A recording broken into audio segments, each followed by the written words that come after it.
Ernakulam Puthenvelikkara POCSO case പ്രതിയായ വൈദികന്റെ ശിക്ഷ മരവിപ്പിച്ചു. പള്ളി വികാരി എഡ്വിൻ ഫിംഗറസിന്റെ ശിക്ഷയാണ് സുപ്രീം കോടതി മരവിപ്പിച്ചത്. ഹൈക്കോടതിയുടെ ശിക്ഷാവിധിക്കെതിരെ അപ്പീലിൽ സുപ്രീം കോടതി തീരുമാനമെടുക്കുന്നത് വരെയാണ് മരവിപ്പിച്ചത്. 20 വർഷം തടവു ശിക്ഷയിൽ പകുതി ശിക്ഷ അനുഭവിച്ച സാഹചര്യത്തിലാണ് നടപടി. ഷബ്ന സിയാദ് നമുക്കൊപ്പമുണ്ട്. ഷബ്ന,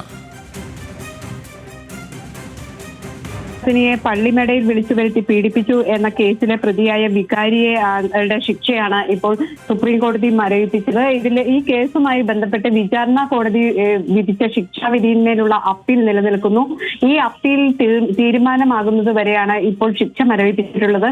പുത്തൻവേലിക്കര കുരിശുങ്കൽ ലൂർദുമാതാ പള്ളി വികാരിയായിരുന്ന തൃശൂർ സ്വദേശിയായ ഫാദർ എഡ്വിനാണ് എറണാകുളം അഡീഷണൽ സെഷൻസ് കോടതി ശിക്ഷ വിധിച്ചിരുന്നത്.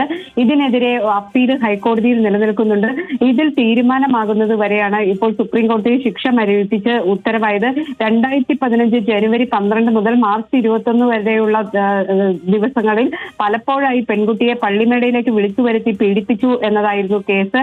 ഈ വികാരി തന്നെ ഇത്തരത്തിലൊരു പ്രവൃത്തി ചെയ്തതുമായി ബന്ധപ്പെട്ട് വലിയ വിവാദങ്ങൾ ആ ഘട്ടത്തിൽ ഉണ്ടായിരുന്നു.